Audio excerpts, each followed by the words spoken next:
Why would they be flying in to look at a weather balloon? They were flying in to look at the little bodies and the one that was still alive. Bam. They call me a listener, they say that I should start to explore everything. Oh, I may be a listener and maybe I should. There's joy in the message I bring. ShaneTrain, ShaneTrain. I am free and at ease, I record what I please. ShaneTrain, ShaneTrain, ShaneTrain. We are recording. Cool. Welcome to the ShaneTrain. Today we have on a really awesome guest. And I say this because he has written a book. His name's Thomas Carey. And the book is called Witness to Roswell. Now, when you hear Roswell, please don't shut your mind down and think about neon green little floating beings and just dismiss this as stupid, because at one time I thought it seemed silly, but I wanted to know more about Roswell. And so I got the best book on the subject, and I did a deep dive through the book, and I was totally converted, you could say, to, I'm not going to say 100%, but I'm going to say much more of a believer. We've got Mason and Will here. We're going to do a little interview. You guys want to say hi? What's up? Hi. Hello. They're going to kind of let me run with it because I've gotten nutty about this. Have I gotten nutty about this? That's a mild statement. Well, I was just say, can we say nutty times two? Yeah. Yeah. I've gotten really into it.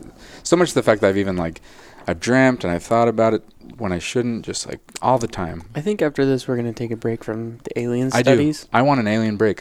It's after this guy's book. And what was it, 10 hours? 10 hours. I listened to the audiobook and it was 10 hours. Yeah. Oh my God. It seemed way more real after the book. Before, it's just an idea. Yeah. But after the book, you're like, well, something happened. I am very excited to talk to him now because of that. Me too. So let's bring him on. He has quite a bio. I'm just going to read it verbatim. But Hello. Tom, it's Shane. How are you? Can you hear me okay? I can hear you great. How can you hear me? Fine. Good, Fine. good. We've got me, Will, and Mason sitting here. We're going to get ready for a pretty in-depth interview. I wanted to read your bio in full so that people get an idea of who you are. It's pretty impressive. Are you good on that? Yeah. Cool. Okay, so Thomas... Yeah, the one you sent us. Thomas Carey is a native Philadelphian. He holds a degree from Temple University, a bachelor's in business administration, and California State University, Sacramento, a master's in anthropology, and also attended the University of Toronto's PhD program in anthropology. He's an Air Force veteran who's held top secret crypto clearance. Tom is now a retired Philadelphia businessman. He has been a Mutual UFO Network State Section Director for Southeastern Pennsylvania from 1986 to 2001, a Special Investigator for the Allen Hynek Center for UFO Studies from 91 to 2001, and a member of the CUFOS Board of Directors from 1997 to 2001. Tom began investigating aspects of the Roswell incident in 91, and for the Roswell investigative team with Kevin and Don since 98. He's teamed exclusively with Dom Schmidt to continue a proactive investigation of the case. Tom has authored or co-authored more than 40 published articles about the Roswell events of 47 and has contributed to a number of books on the subject as well. He has appeared as a guest on many radio and TV shows throughout the country, including Coast to Coast AM with Art Bell, Fox and Friends, Comcast Network and Friends, and Larry King Live. That's awesome. He's also contributed to a number of Roswell-related documentaries, on-screen and behind the scenes. Tom was a consultant and interviewee of the highly acclaimed and rated 2002 two-hour Sci-Fi Channel documentary The Roswell Crash, Startling New Evidence, and the History Channel's Conspiracy Theory, and Travel Channel's Weird Travels, Roswell, the Sci-Fi Channel's Sci-Fi Investigates, and the History Channel's UFO Hunters, so quite a lineup. He's also been featured as an interviewee on the 2000 Century Fox Golden Anniversary re-release DVD of the 51 sci-fi classic The Day the Earth Stood Still. His 2007 book, co-authored with Don Schmidt, Witness to Roswell, The 60-Year Cover-Up, was the #1 best-selling UFO book in the world 2007 to 2008. And the sequel, Witness to Roswell, which is the one we're going to be talking about a lot, Witness to Roswell was published in 2009 and remains a bestseller. I found it because it was a bestseller. Both books are considered to be the best books ever written on the Roswell incident, and I can vouch for the fact that they are so exhaustively researched. It is insane. A motion picture. I'm sorry, I'm catching back where I was reading. He has a recent book about the history of the Wright-Patterson Air Force Base in Dayton, Ohio. It's called Inside the Real Area 51, which is also co-authored with Don Schmidt, and it released in 2013. He has a bunch of books coming out, Roswell, The Children of Roswell, The Verdict of History, which is coming out 2017, and we're on the 70th year anniversary, is that right? That's correct. So, wow, I mean, I was reading just so much in the bio, but I mean, a huge, credible person in this. Thank you for being on the show. Yeah, thank you very much. Appreciate it, Tom. My pleasure. We finally were able to hook up here. Yeah, we missed you one time, but I'm glad we're on together now. It's been in the work for a couple months. Yeah. I'm so excited. So just to give the listeners just a little more story, like I said, I found the best-selling book. I was skeptical. I went through the book. I've been through it 3 times now, and when you get through this, I mean, you are converted. You know that something big happened out there, more than a weather balloon, and that's the official story. So for the first part of the podcast, I just want to paint the picture. And Tom, I was wondering if you were willing to just kind of give a 5-10 minute synopsis of what happened out there in 47 in Roswell, New Mexico. Well, it's always hard for me to synopsize or to condense my thoughts because I've been working on the case since 1991. Wow. 26 years. Wow, that's quite a long time. It's the only UFO case I've worked on, so it's hard to condense, but I'll give it a try. Thank you. Back in 1947, there was no such term as UFO, little green men, something like that. The modern age of UFOs, because there's always been things reported in the sky throughout history. People didn't know what they were. They just, they used to call them, signs of God or signs of the devil, various things. But in June of 1947, all of a sudden, everybody started seeing these things darting around the skies, especially in the United States, circular disc-shaped objects that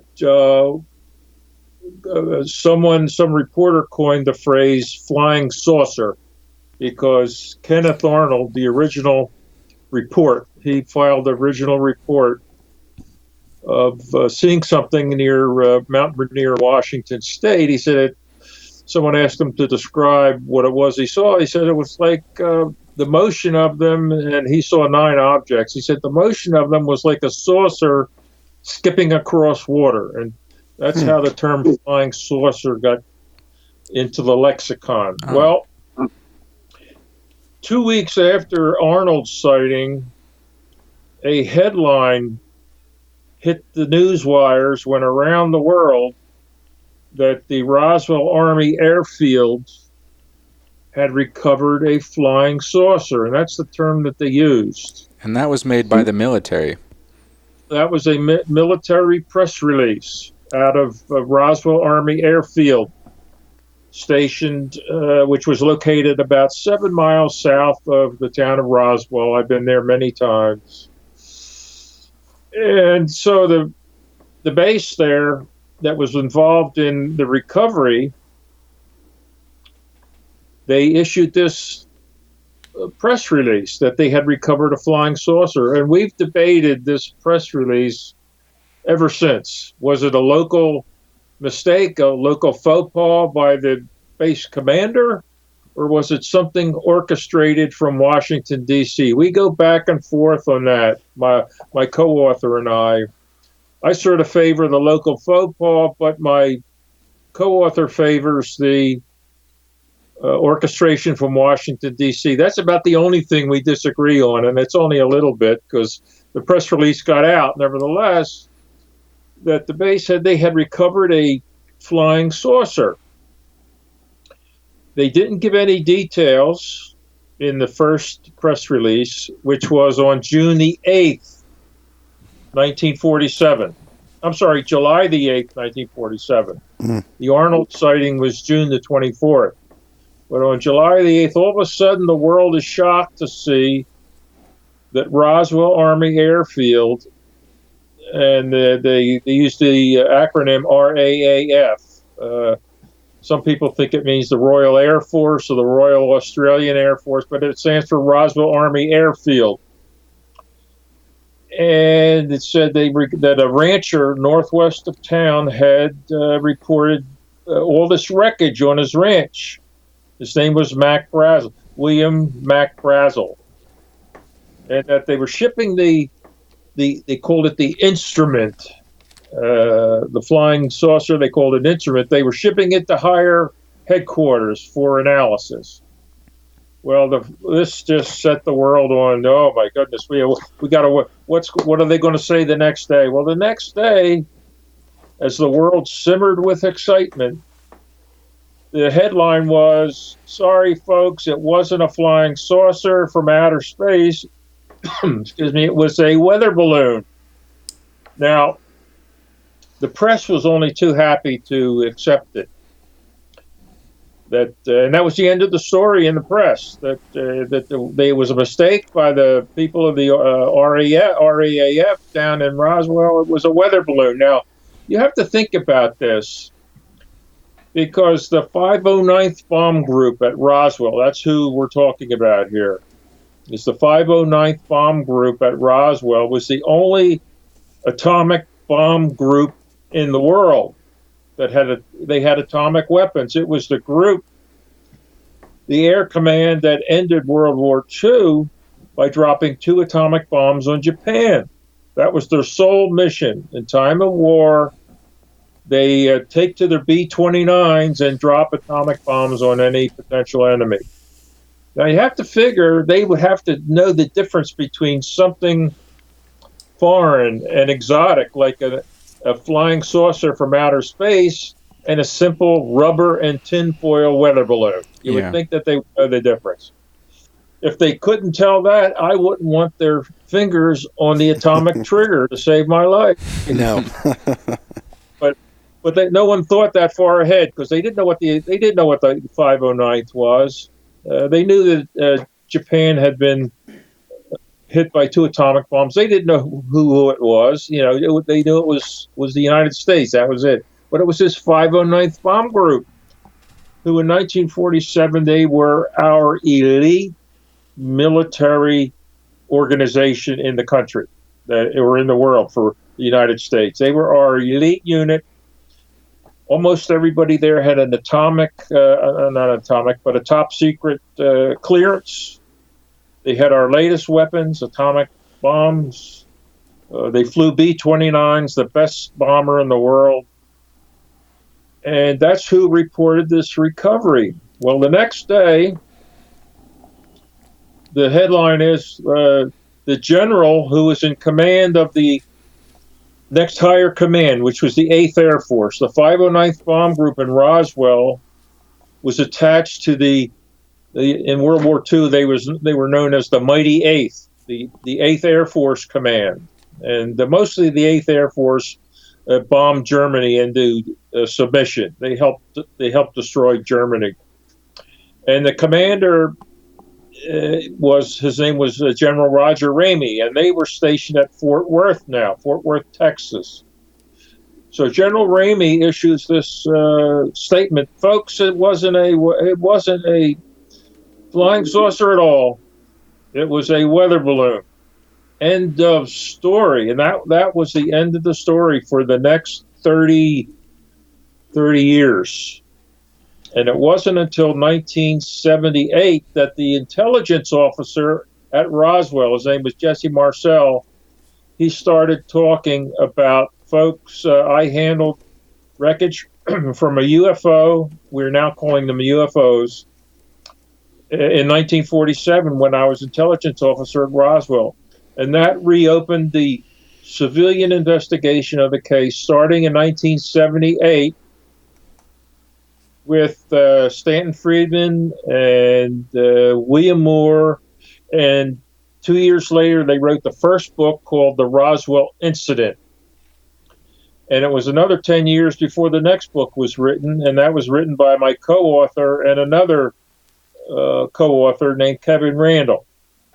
That was 1991, and that's what really kicked open or really reinvigorated the investigation of this case, which is still going on today by myself and my co-author, Don Schmidt. We're the only ones conducting a proactive investigation of the Roswell incident as we speak.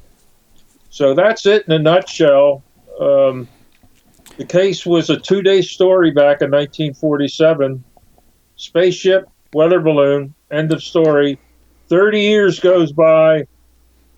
Jesse Marcel, who knew he was dying of emphysema, started talking, and the case started being investigated by civilians, and the last two left. And my co-author and I, for the last 25 years, we've conducted a proactive investigation. We have we had a book come out last year. It was our fourth one, called The Children of Roswell. We're currently working on 4 books, believe it or not, coming out this year, the 70th anniversary. 2 of them are foreign language books we wrote especially. One is Spanish language we wrote especially. A French book we wrote especially for the French audience. And my co-author has a book coming out. I don't know what the title is. I didn't feel like writing one. I was worn out. It's a lot of books. I didn't want to. I didn't feel like writing one this year, but it turns out what I'm doing is I'm rewriting a book, and I'm really enjoying this one. It's called Roswell: The Chronological Pictorial, and what it is, we have established our timeline for the case starting in July of 1947, and we do the timeline. But the thing is, I've got like several thousand photographs that I've accumulated over the years, most of them taken myself, and we're going to put the emphasis is going to be on the photographs, how each point that we make, we include a photo to actually put the reader almost in the case. These are color photos. No one has ever seen them before. Oh, wow. And it puts the reader gives you the feeling, wow, boy, I see everything going on here. So awesome. I'm looking forward to that for sure. This is going to be a coffee table, what they call a coffee table type book. It's like the large, I don't know the dimensions. You know what I mean by a coffee table for book. Sure, it's yeah, just really a big picture book. But it's got the timeline supplemented with, it's going to be over 100 photographs. I'm not even halfway, and I'm already over 60 photos. Wow. And that's what I'm doing as we speak. I cannot wait to see that. So what I want to do is I want to keep painting the picture, especially for the listeners who are skeptical. So there's a handful of things I just want to clarify to give some more credibility to this whole thing. So how many witnesses are featured in the book? How many accounts, statements, that sort of thing? Well, I can tell you to date, see, the first book, The Roswell Incident by William Moore, and they got Charles Berlitz, the language guru. They got him to co-author with William Moore because Berlitz had just written a book, a bestseller called The Bermuda Triangle, back in 1970, 76, 77. And so he was sort of famous for this Bermuda Triangle thing. So they substituted his name as the co-author instead of Stanton Friedman, who investigated the case with William Moore. That book was based on about 60 witnesses, they said. Our Witness to Roswell book was based on several hundred first and second-hand witnesses that we had interviewed. Hundreds. As we speak, Shane Scott, we have over 600 witnesses, first and second hand, that we have interviewed that have contributed to the story. Oh my God, that is an incredible number. And how many of those do you think are military, if you had to guess? Oh, that's a good question. I'd say if you include if you include a military person who's deceased, but we got their story from a wife, a son, or a daughter, I would conclude. I wouldn't say that was a military witness. I'd say 75 to 80% are military witnesses. Wow, crazy. Now I'm just going to keep painting the picture. Is 2 wreck sites. Is that accurate? There's a gouge where it skipped. There's 3 sites. Three sites. And of these 3 sites, the locals who originally found it had to, travel to Roswell, and they brought. It was Marcel, right? He brought the. The farmer was Brazel. And he broke the story by bringing the wreckage to the town. Is that correct? He didn't break the story. He brought the wreckage to town. It was the Air Force that broke the story with the local media. But if there's no Mac Brazel and there's no Jesse Marcel, there's no Roswell incident today. Wow. Mac Brazel ran a ranch 75 miles northwest of Roswell, nearer to the town of Corona, New Mexico. He was the foreman of the ranch. And the night before, he, along with a number of other neighbor ranches, they heard a muffled explosion during a thunderstorm. It was July and August in New Mexico, central New Mexico. They call the monsoon season because they have a lot of thunder and lightning storms during that period. And they were experiencing one the night of July the 2nd, 1947. But Brazel thought he heard a muffled explosion during a pause in the thunderclaps. And we heard that from several other ranchers who said the same thing. Well, the next morning, July the 3rd, he says, I better check my sheep. He ran a sheep ranch. So he went to the pasture where the sheep hung out most of the time, and he saw a field, a pasture covered with these pieces of shiny, it looked like shiny aluminum type wreckage, about almost a mile long and a couple hundred feet wide.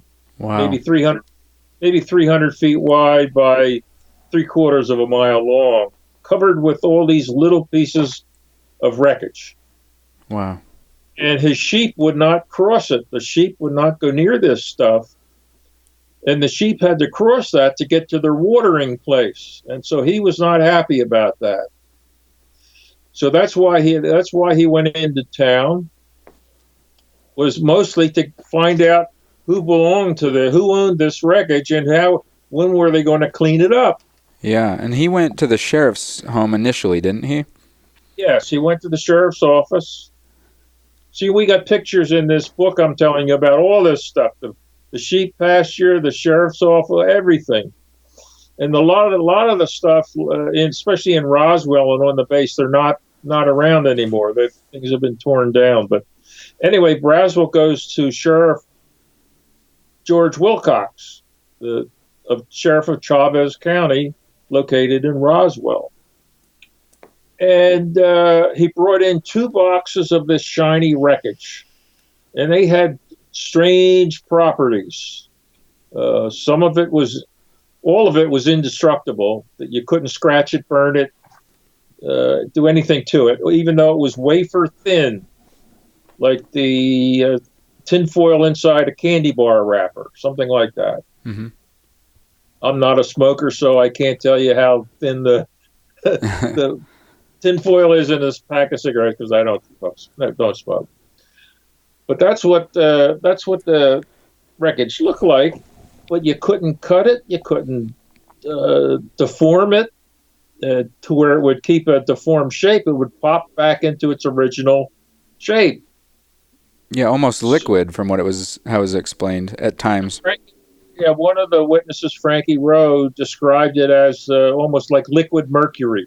Like you would hold one of the types of wreckage, of which there was a lot of, we call it a memory metal. You'd wad it up in your hand, hold it over a flat surface, it would fall down and just flat flow right out like water. Oh, wow. Until it reached its original shape. We don't have anything like that today. Yeah. Now I was just going to say, there was also some of this stuff getting passed around at the local watering hole. And you have a handful of statements of people who handled this stuff. Yes. Before that, though, the sheriff, he's talking to Mac Brazel, in his office there. And the phone rings, and it's the local announcer from KGFL radio. His name's Frank Joyce. He's calling around. He has a radio show, and he calls around to the sheriff's office to see if he's got anything of interest he might put on the radio as a local interest item. And the sheriff says, well, yeah, there's this fellow here who's got a real strange story. It's Mac Brazel, and I'm going to put Brazel onto the phone. So he puts Brazel on the phone to Joyce. And so Joyce takes a statement. He doesn't record it or write it down. He's just talking to him. And he says, "Oh my God, that's a wild story you're telling there, Mac." And he says, "Well, it's true. And there's a terrible smell out here, and I found little bodies a couple miles away from the main crash site, and so Joyce says, well, the Air Force, they're conducting all of these rocket tests, and some of them have monkeys in them. It could be monkeys, something like that." And so Brazel is really mad now because Frank Joyce doesn't believe him, and he says they weren't human. No, they weren't monkeys. And they weren't human, and he slams down the phone. Yeah. So,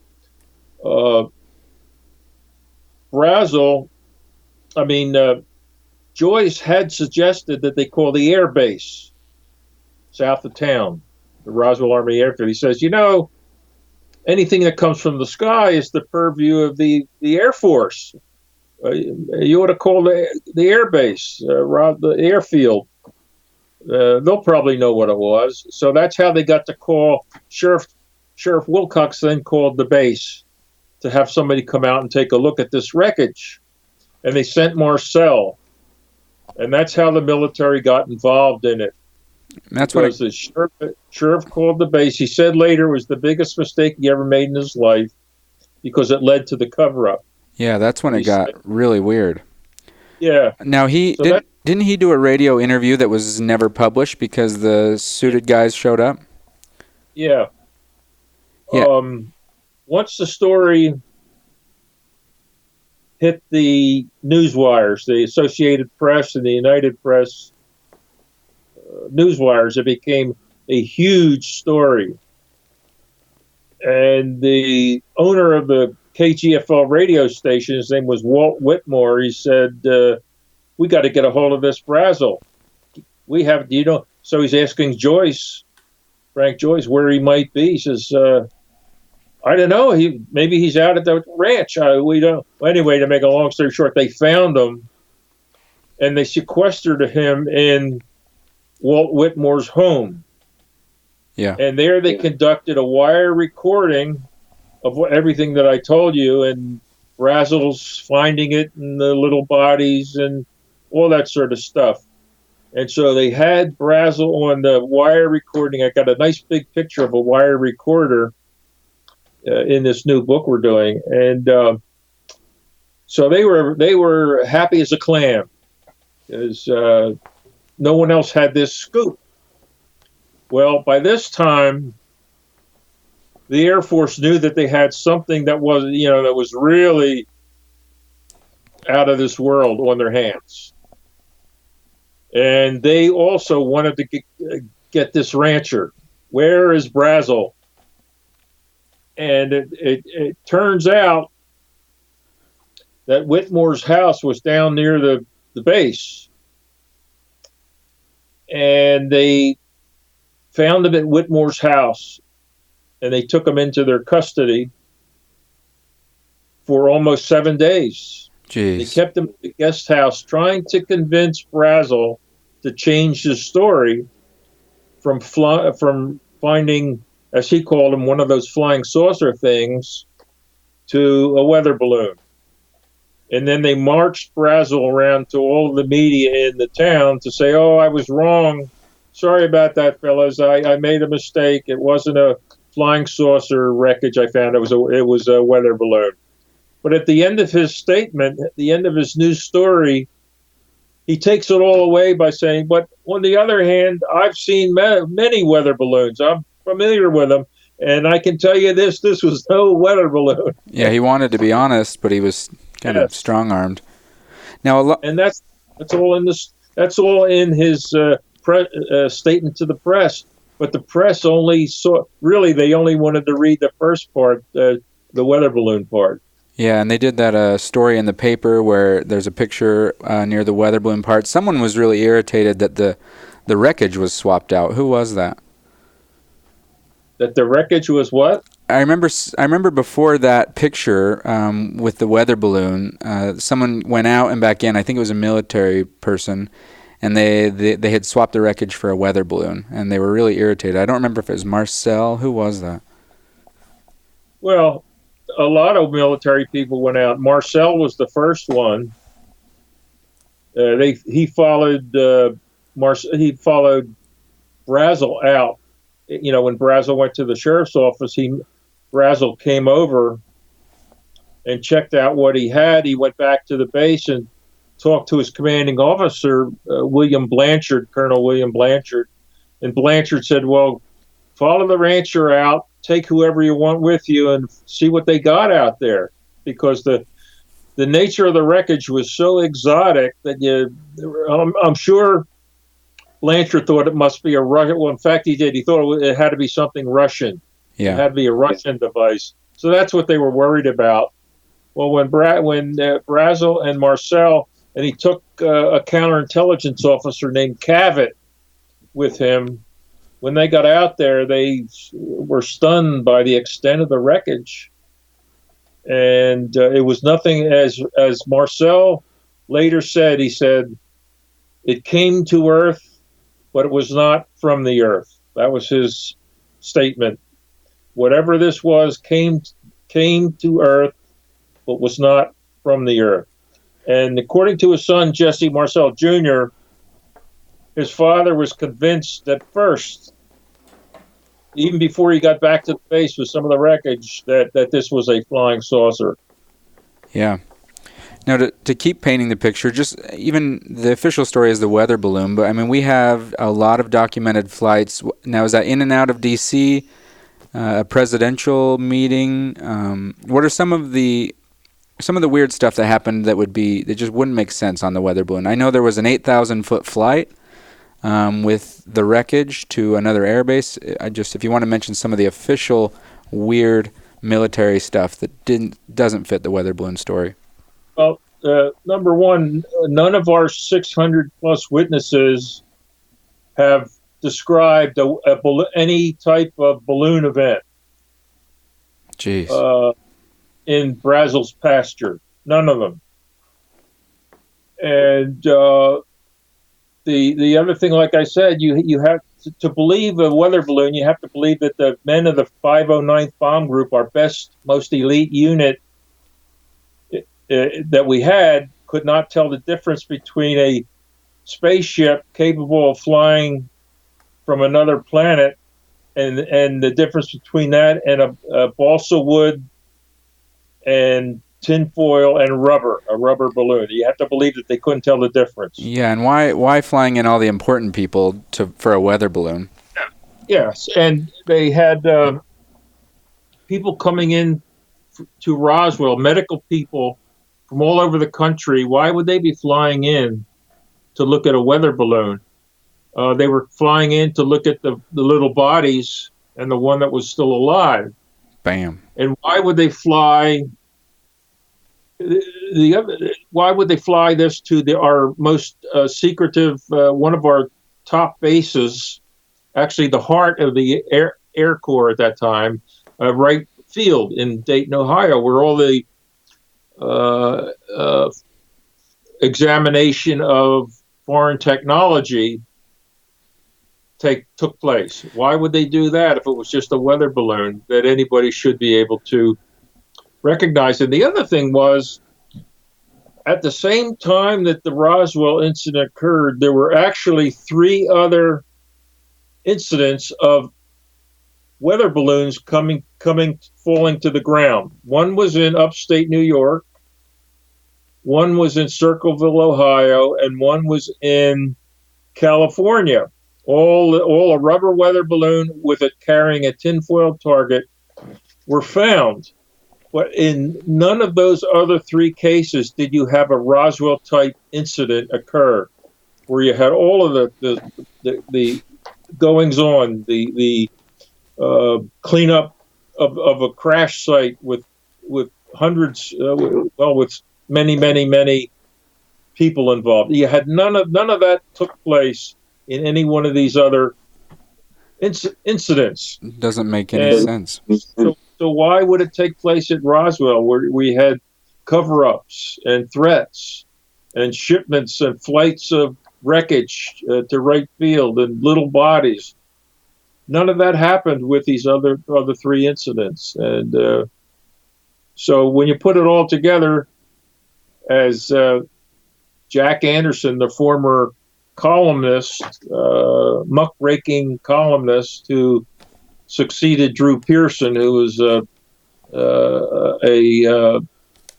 his former muckraker in Washington, D.C., Jack Anderson said something big happened at Roswell. Something very, very big. Now that the force is trying to deflect. Now, they had to bring this wreckage through the center of town, and there was a handful of witnesses to that just to get to the base. Is that right? Oh, yes. We have witnesses all the way from the 3 crash sites to the base, to the flights and the deposit at Wright Field in Dayton, Ohio. We have witnesses along the whole course. And the one that you speak of, the thing we believe that caused it to the vehicle exploded is what happened. It exploded in the air, and we don't know what caused it. We have it narrowed it down to is either an internal explosion of some sort that we don't know about, or most likely it was struck by one of those massive lightning bolts that was taking place at the time that the witnesses heard this muffled explosion. So it's one of those 2 things. Jeez. And so at the first site on Mac Brazel's ranch, we call it the debris field site because it's full of little pieces of wreckage.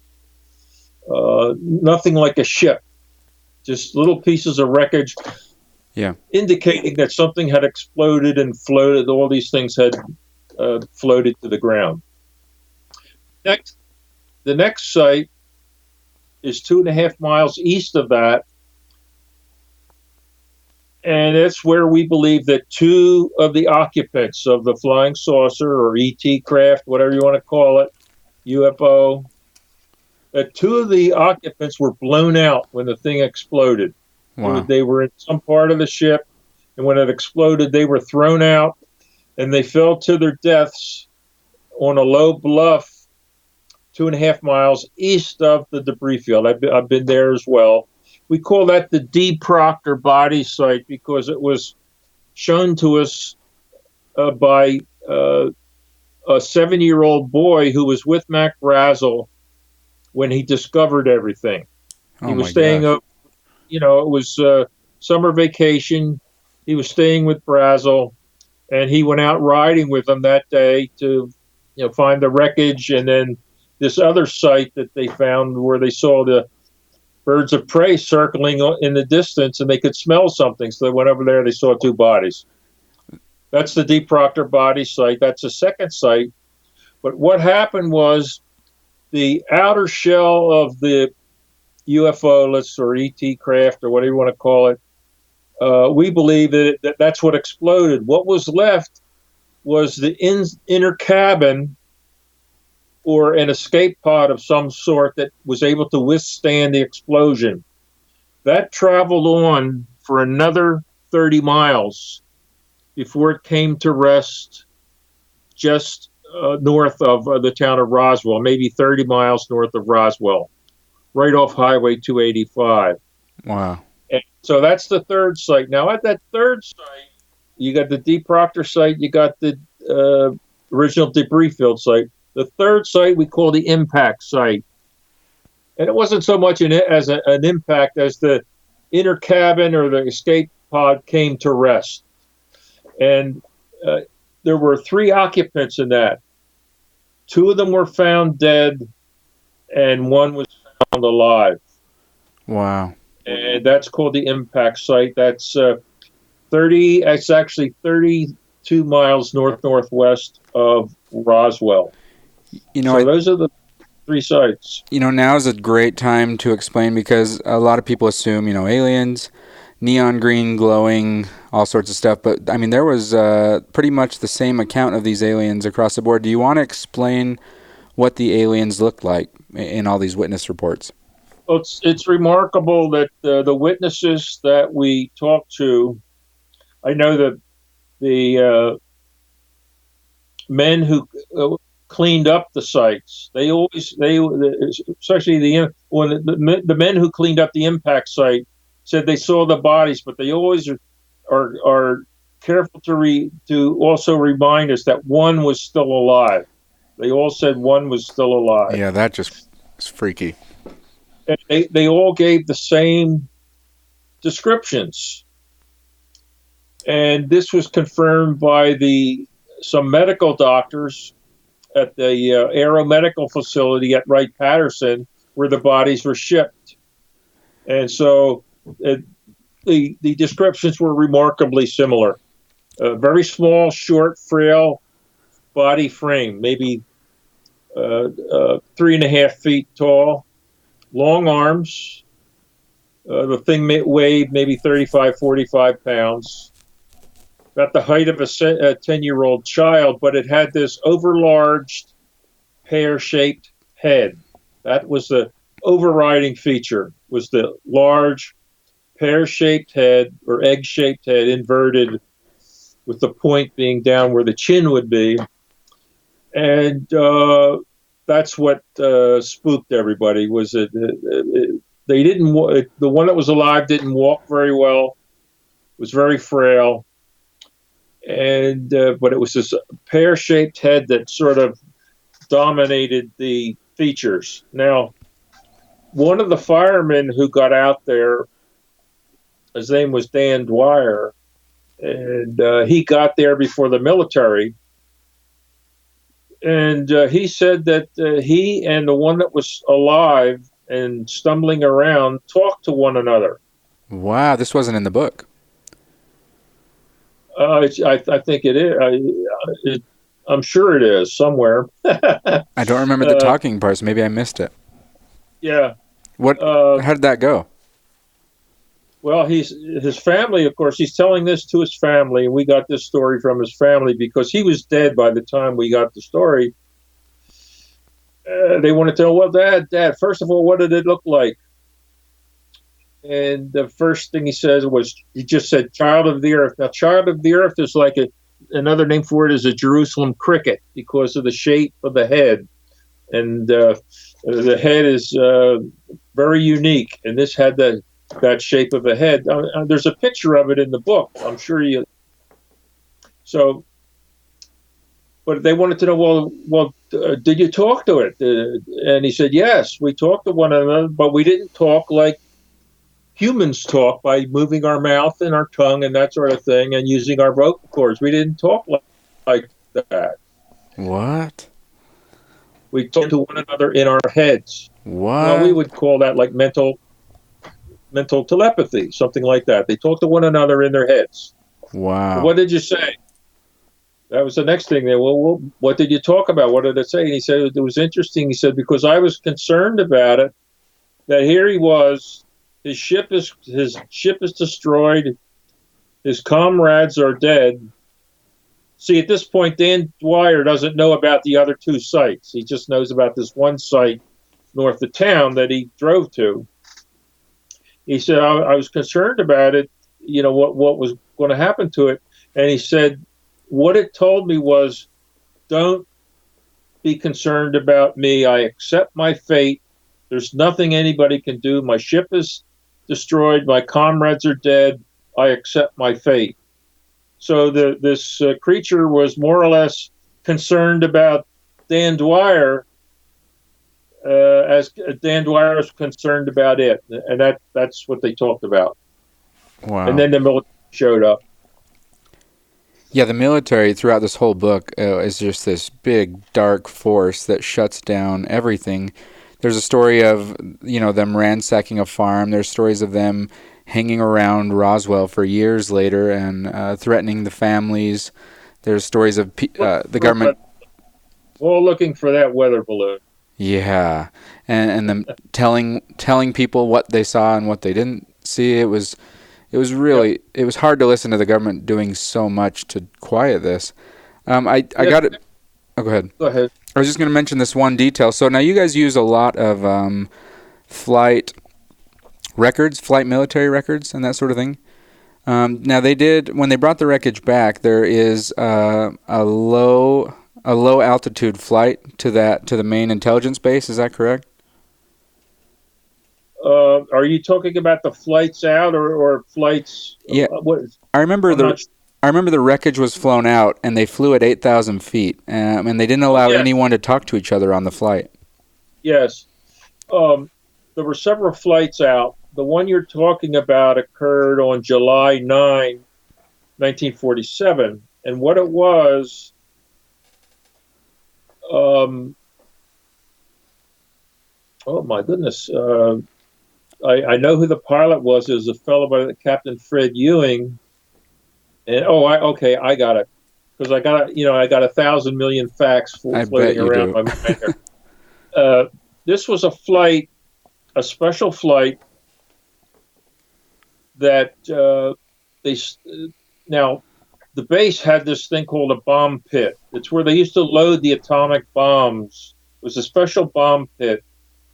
And when they would do practice runs, not with atomic bombs, but with dummy bombs, they would B-29 would go over to this bomb pit, open the bomb bay door, and they would load up the bombs. Well, on this one day, July 9, this is just a few days after the Mac Brazel came into town. Brazel came in on the 6th. This is 3 days later. They were told to stand by for a special flight to Fort Worth, Texas, where the mighty 8th Air Force was housed, the next higher command.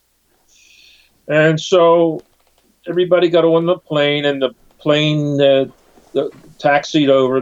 This plane was called the Straight Flush. It was a B-29. Taxied over to the bomb pit, but instead of a bomb being loaded into the bomb bay, it was this large wooden crate, about 15 feet long by 4 feet high and 4 feet wide. Very long wooden box, unmarked. And they loaded in this box into the bomb bay. With this box, it was surrounded by MPs, military police. Well, what is this? You got a box, and it's being guarded by military police. I mean, what have they got in there? Yeah. And considering what was taking place at the base, it was very quickly the men on the flight. Well, the officers already knew. It was the enlisted men didn't know, but they quickly surmised what was in the box. Yeah, and we're talking heavily guarded cargo. Yes, heavily guarded. And the flight to Fort Worth is like 1 hour. And B-29 is geared to fly at, around 29, 30,000 feet. Well, this flight flew at 6,000 feet. And the reason was because they were afraid that, it's because the guards in the Bombay were not, they didn't have, masks to that they could breathe oxygen from. So they're on their own there in the Bombay. So they had to fly low enough that the guards in the Bombay could breathe. Jeez. So they flew at 6,000 feet all the way to Fort Worth, a flight of 1 hour. And so they land, and as they're taxiing up to a group of waiting officers on the tarmac, one of the officers in the plane says, "Oh, there's a friend of mine. I know him. He's a mortician." So you got a group of officers, one of whom is a mortician, waiting for this flight. Yeah, didn't one of them say, "Boys, we just made history"? Yes, and so they offload the box, and the guards never leave the box. They take it into to whatever building they had there, and the airmen are told not to leave the plane, or the enlisted men are told not to leave the plane. So they're scratching their heads and they think, I think I know what's in there. Especially that mortician sort of gave it away. Yeah. And so the flight back did not include the MPs. They didn't come with the flight back to Roswell. And the flight flew at their normal 30,000 feet. So we interviewed several of the enlisted men. They're all dead now. But before they were gone, we interviewed several of them. They said, yeah, that was the strangest flight, because when they got back to Roswell and they deplaned, they were ordered by the captain of the flight. This flight never took place. Even though we have records. Yes. This flight never took place, and you are never to talk about it ever again. I really liked in the book how you were constantly referring to military records, exact times, exact dates. It was so nice because it wasn't guesswork, and it wasn't random people, guessing at the time they flew and that sort of thing. That was really enjoyable and super credible too. Yes. Our job is, it's like putting a puzzle together. You have 1,000 pieces, and you try to put the puzzle together to where it makes sense. And this is what we have. We like to think we've done a pretty good job of it, because the witnesses that we still occasionally find, their stories dovetail. They fit into the framework that we have already established. So we feel good about that.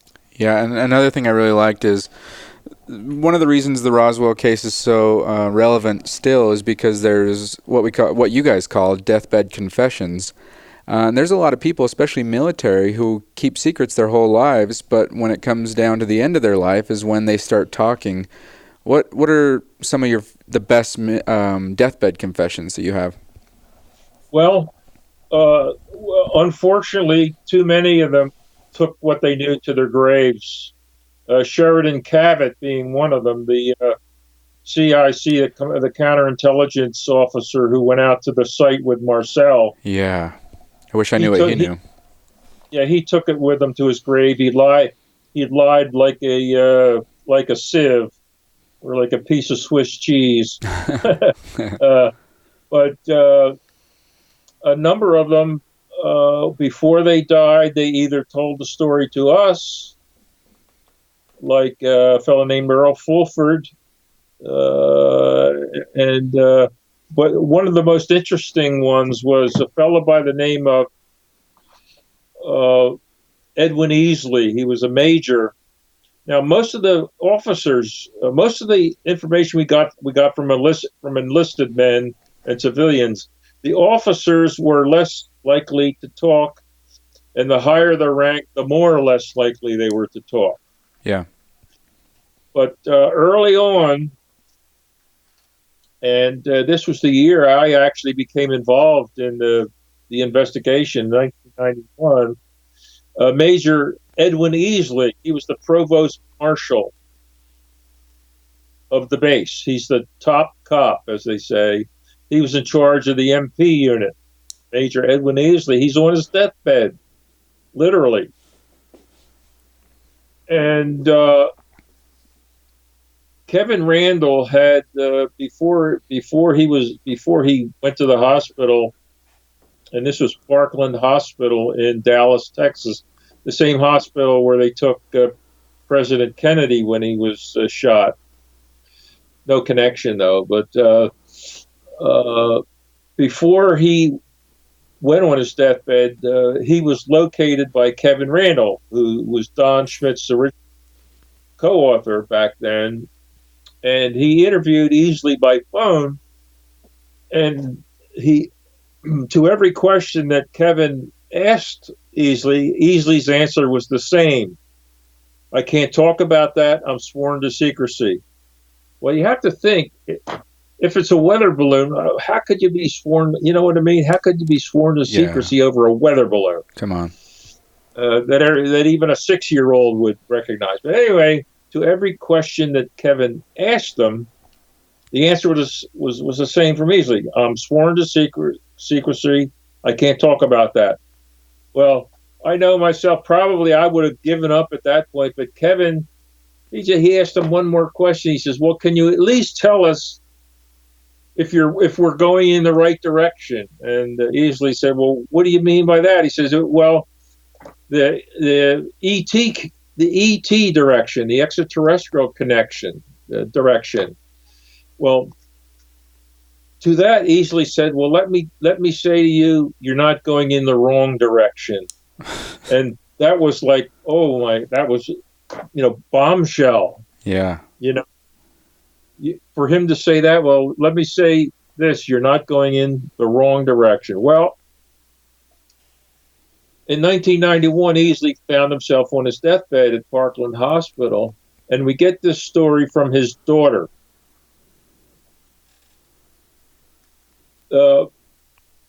In comes, they're gathered around the bed, and unfortunately, I was in the hospital in December, so I can relate.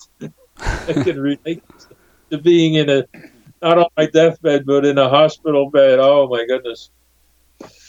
And so they're talking to Major Easley. He retired as lieutenant colonel, and in comes Easley's granddaughter, and she's got a copy of Randall and Schmidt's book, one of the two books they wrote, either the UFO crash at Roswell or the truth about the UFO crash at Roswell.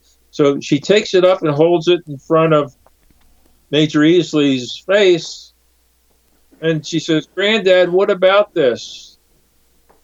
And all he says is, "Oh, the creatures. Oh, the creatures." He called them creatures.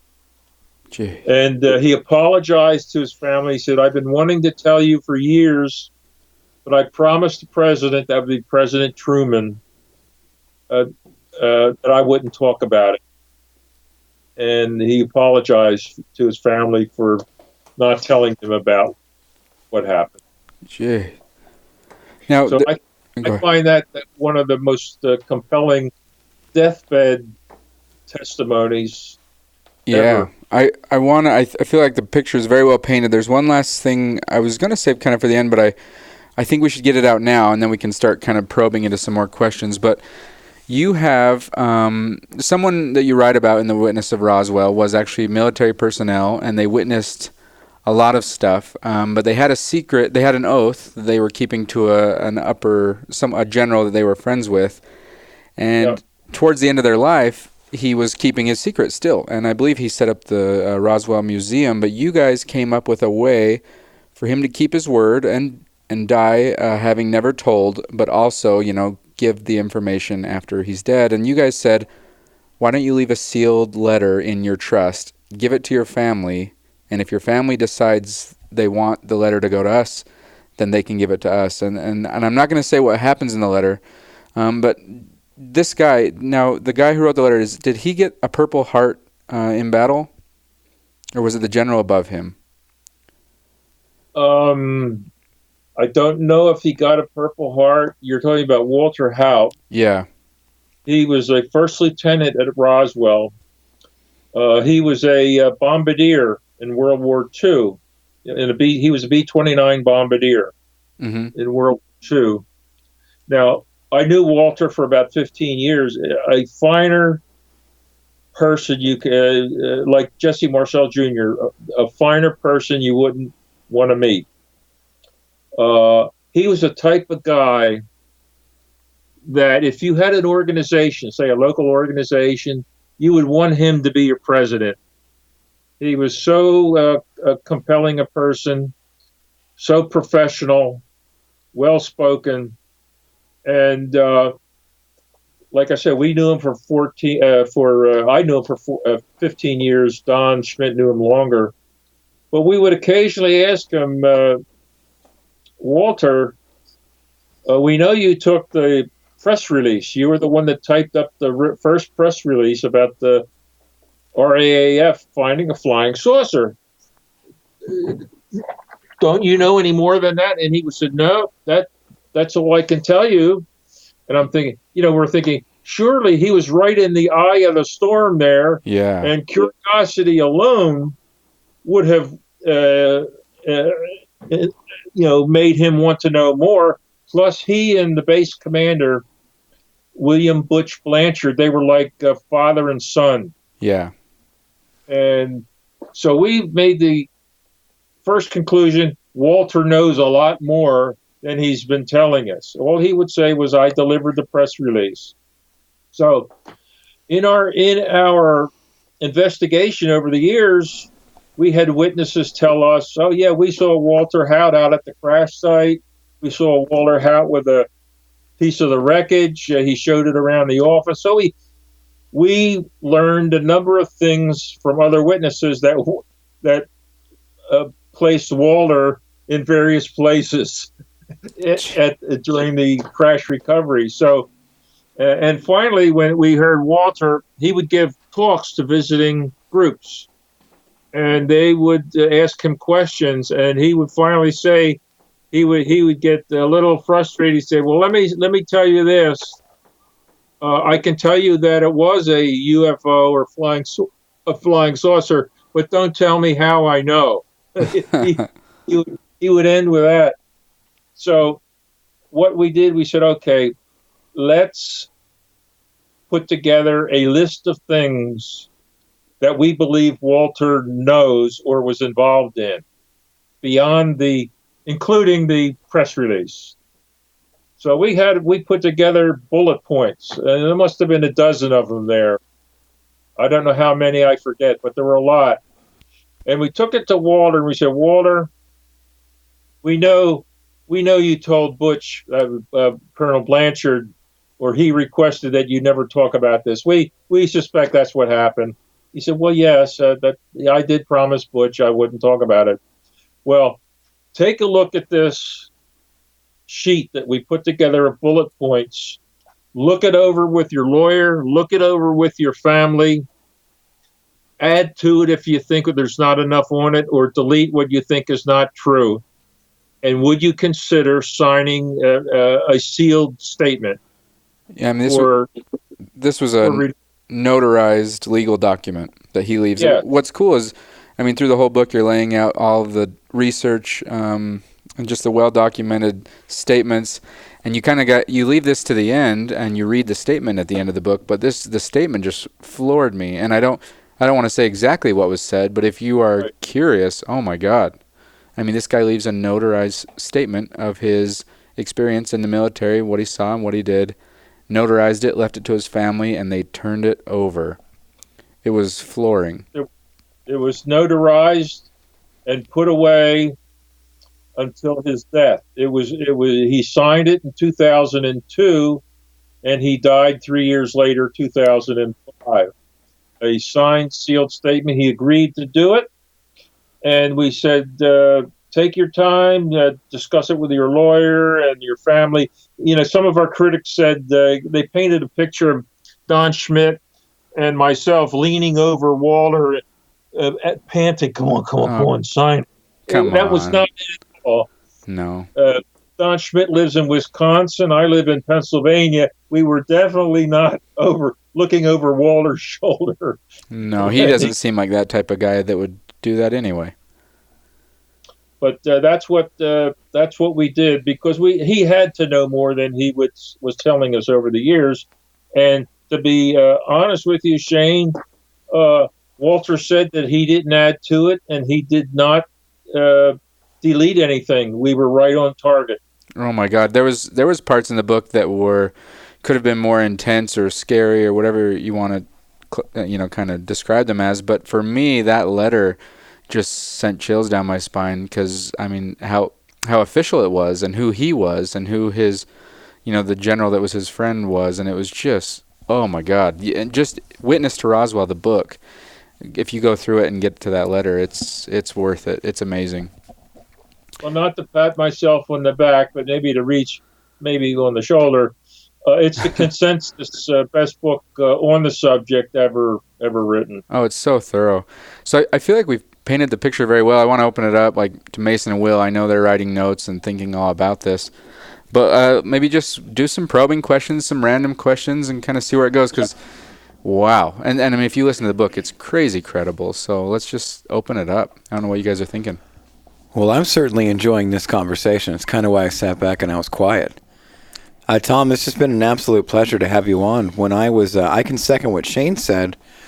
When I was done reading the book and, I hit those confessions, and it just, for me, I came into this, I guess you could say, somewhat of a skeptic, and you've probably heard that thousands of times. What really triggered me were two things. One, the evidence. There's just so much firsthand evidence. And then two, it was all the medical officials that they brought in. I mean, just why would they do that for a weather balloon? And that's really what sealed the deal for me.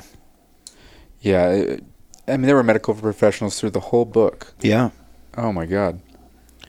Well, it's those weather balloons. And got to take their pulse.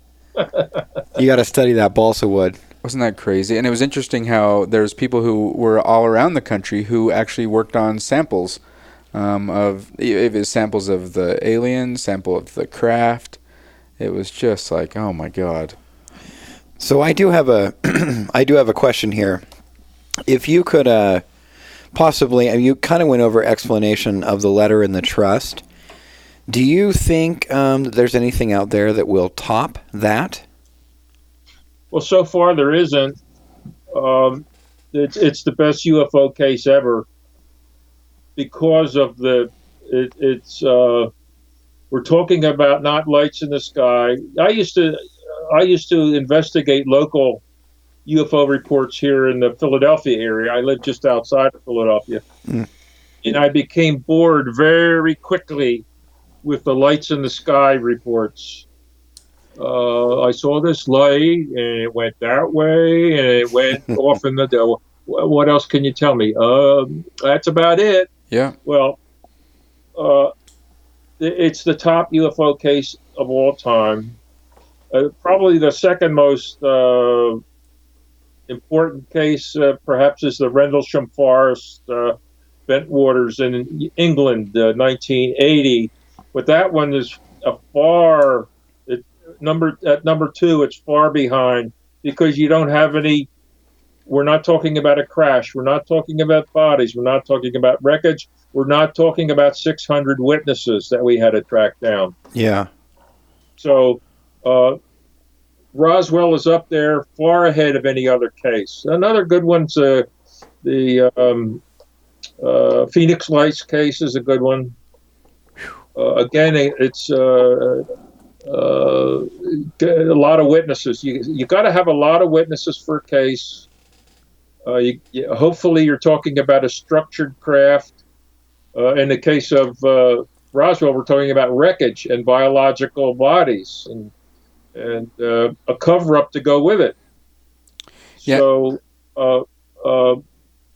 right now, it's the best we have. Although I will tell you, there's a case in Australia that I recently read about. It actually happened in 1966. It's called the the Westall, Westall, Westall case, which apparently had a UFO land on I don't know if it was a junior high school lawn or an elementary school, but it was witnessed sitting and sat there on the lawn for quite a while, and the whole school came out and looked at it. Wow. What? And one of the teachers actually went up and touched it, and the thing took off, and it was witnessed by a whole school almost. And this is just now coming to light. So that case has potential to become, but Australia is far away, and it's not on our minds here. But to me, it could be a good case. But what Roswell is, a lot of people will say, well, how come you're still investigating Roswell? We're going to investigate Roswell till the last witness croaks. Good idea. Most of them are gone now, but we still are finding a few that when we try to find some, there's still a few out there, and they're now in their late 80s or early 90s. If you were 20 years old in 1947, you're now 90 years old. Wow. So if you're a young whippersnapper, an enlisted guy, you're now 90 years old. And that gives you some idea, because most of them, I'd say perhaps 95%, 98% are dead now. But there's still a few, I'm positive, out there still alive.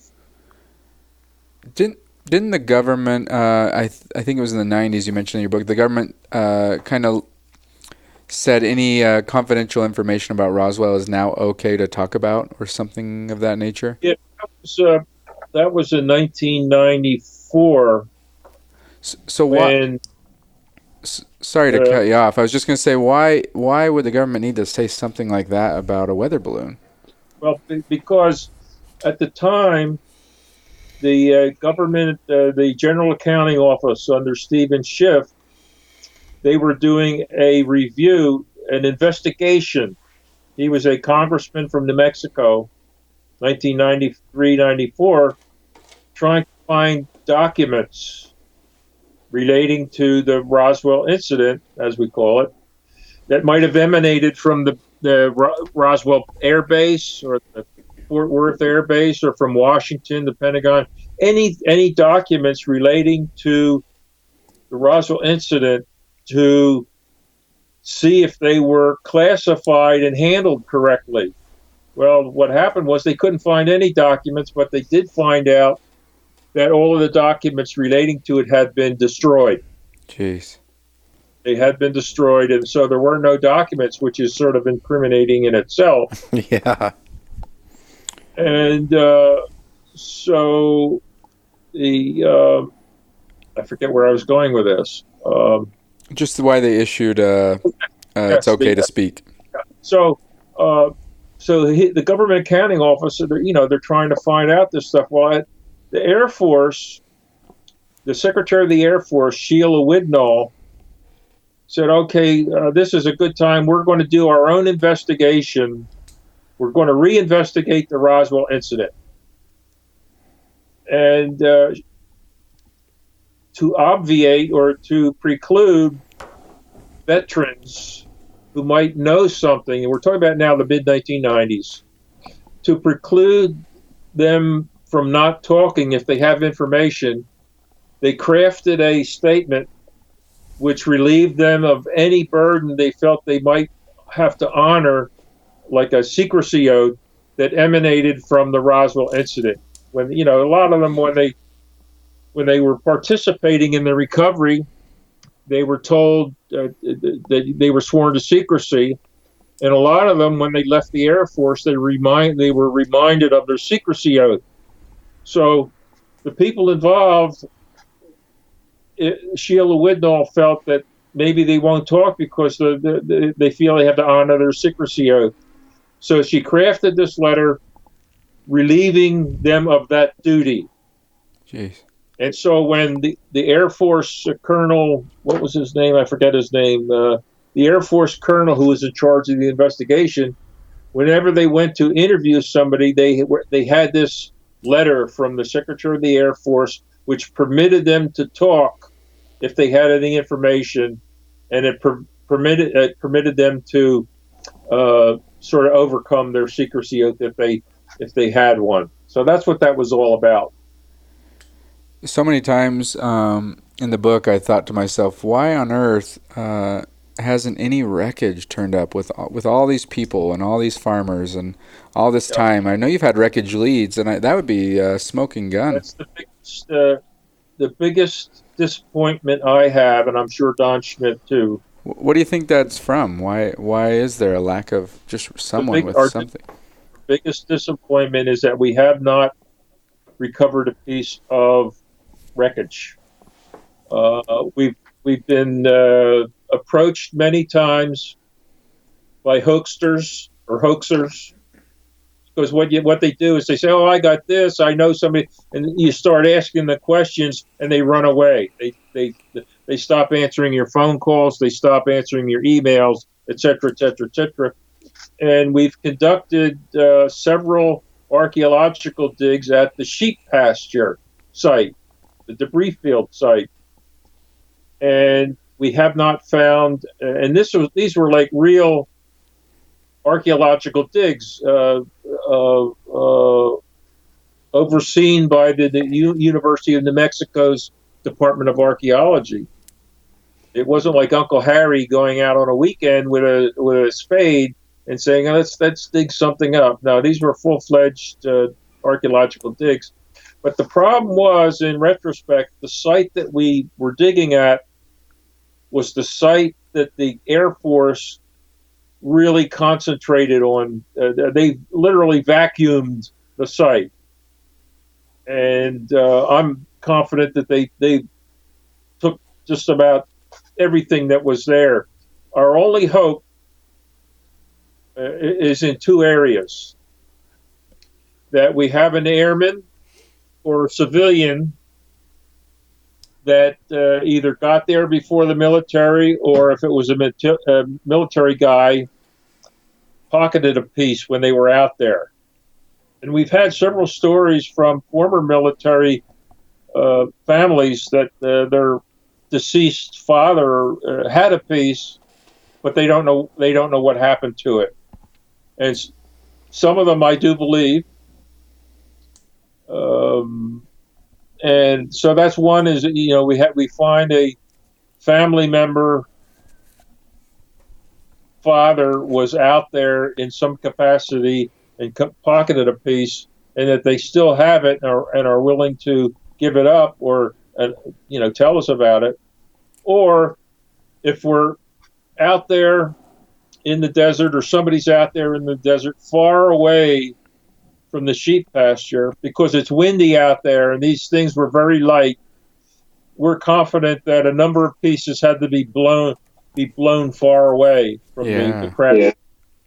And somebody will stumble upon. That's the needle in the haystack scenario, that somebody will find a piece. So those are the two possibilities. We're not counting on the government coming clean. No. Some people are saying, "Oh, they're going to come clean." The disclosure people. That's never going to happen. That's never going to happen, because somebody will lose their job, and who wants to lose their job?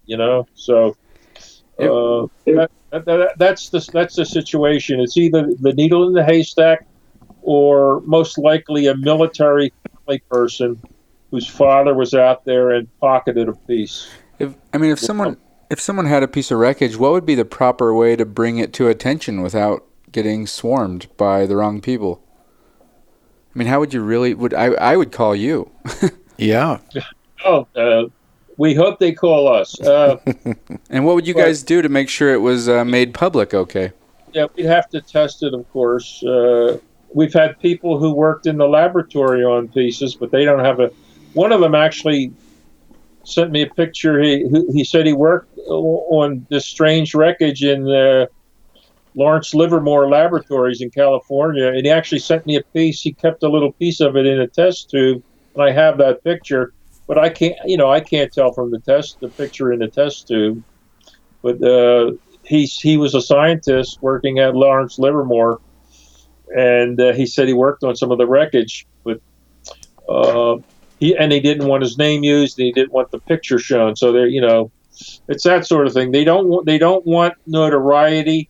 They don't want someone visiting them late at night in a dark suit or on a street corner, and that's another problem we run up against. A lot of fear. And the military guys, that when they were still alive, and I would tell them about Sheila Widnall's statement releasing them from their security oath.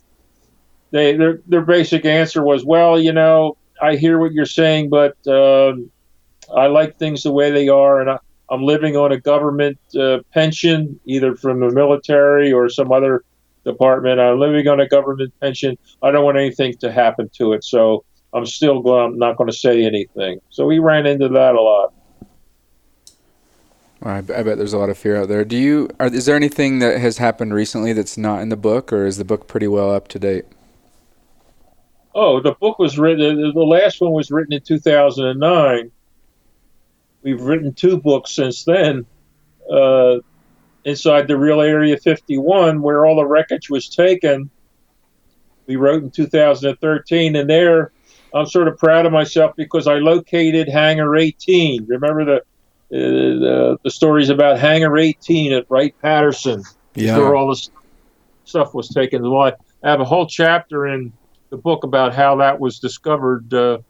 Hangar 18 is actually Hangar 23, but they call it Hangar 18 because there's a whole little complex there of building 18s A through G, and that's the only hangar in that group, so that's why they call it Hangar 18. But that's where it was taken. So we wrote that book, Inside the Real Area 51, in 2013. That's gotten a lot of praise. That one was translated into German. Witness to Roswell was translated into Japanese, Chinese, Spanish, and French. And then we wrote The Children of Roswell came out last year, about how the incident affected families over the years. And that was a whole different take on it. So that's our newest book. Like I said, my co-author is writing one to come out this year, the 70th anniversary, because it's a good thing I didn't sign up for it, because I had that bout in the hospital in December, which was unexpected. And then even before that, I didn't feel like writing a book this year. I was still out from writing The Children of Roswell last year, so I wanted to take a little break. But now I'm involved in this. It's called Roswell, the Chronological Pictorial, and that will be coming out this year. And I think I just really enjoy doing that, because I have so many photographs that actually puts the reader right into the story. I can't wait to see that. I love the pictures. So I did have a question for you. You bring up a lot of the international language translation. What kind of a feedback have you gotten from the international community? I mean, my thought, with Roswell being so credible and so much vested interest, what are you hearing from the foreign? When Witness to Roswell was translated into Japanese, and we got a copy of the book back, they did a wonderful job. Japan had this huge tsunami. Oh no. Yeah, right after they got the book, they had this huge tsunami. So we haven't heard anything back from Japan. When it was translated into the Area 51 was translated into Chinese, the Chinese, this huge, I don't know what it was, a hurricane or famine, something bad happened over there in China. And so we haven't heard anything back from China, and that was only last year.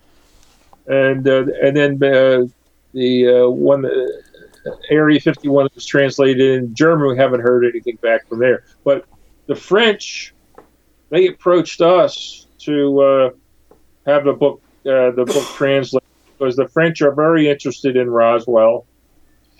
And we have I've done interviews all by Skype. The most recent one was from New Zealand before you fellas. Wow. I did one to New Zealand.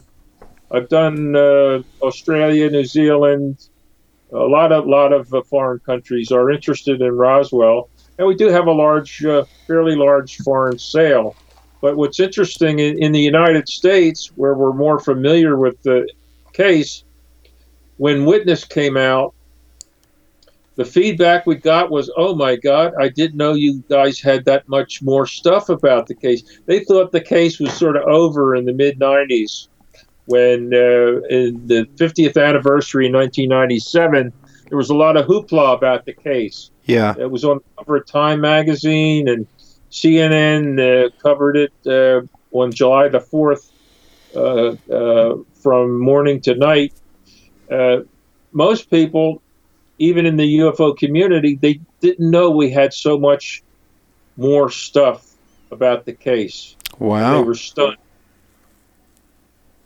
So that's where we stand. We still get especially our competitors, they say, "Why are you still investigating that case?" They really mean is, "Why don't you go away?" Well, we're really happy you didn't. I mean, I just find this fascinating. Oh, yeah. Especially once you get through the book, you're like, oh, my God. So I do. We're still on it until one of the following things happens. Number one, the government comes clean, which isn't going to happen. Number two, somebody finds an incontrovertible or announces an incontrovertible piece of physical evidence that might cause it. And if it turns out to be true, then our case is solved. Or three, what was the third one?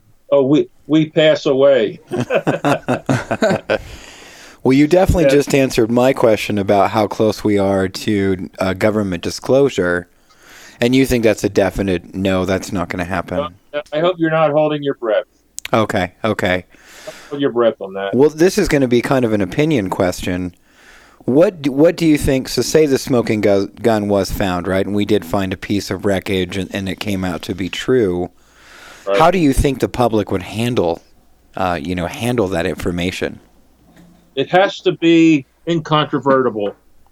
And by that I mean the piece of wreckage we're actually looking for is the memory metal. Yeah. It's the memory metal because you can see without having to send that away to a laboratory, which it will ultimately be done. But you can see up front that we still don't have anything like that. There has to be demonstration of it that most people of a reasonable mind will say, "Hey, that's nothing like anything I've ever seen." And that would be the start. We'd of course send it away, but we would not let it out of our control. Because we've had a number of stories where people do that and that they never get it back, So that's what we would do. We'd have to pick a venue. Most likely, it would be at the International UFO Museum and Research Center in Roswell, where I've been giving a talk there for the last 15 years every July, and so as my co-author. Okay. We would probably announce it there. And we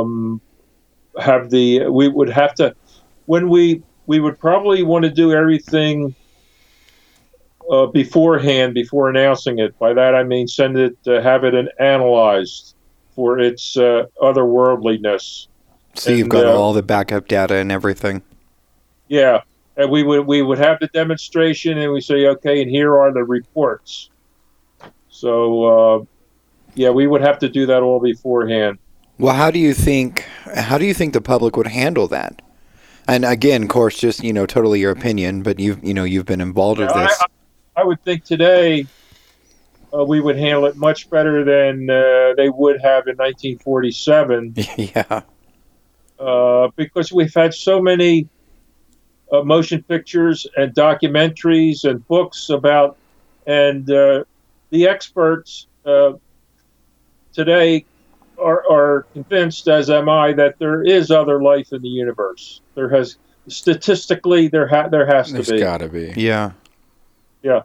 If you figure we're just an average, we're a planet orbiting an average age star, meaning that there's some stars that are older, some stars that are younger, and that there's billions and billions of other solar systems, and some of those planets have to be supporting intelligent life. And at least if you believe in the Roswell case like I do, at least one of them has figured out how to get from there to here. Yeah, for And sure. I don't know how they did it, but they did it.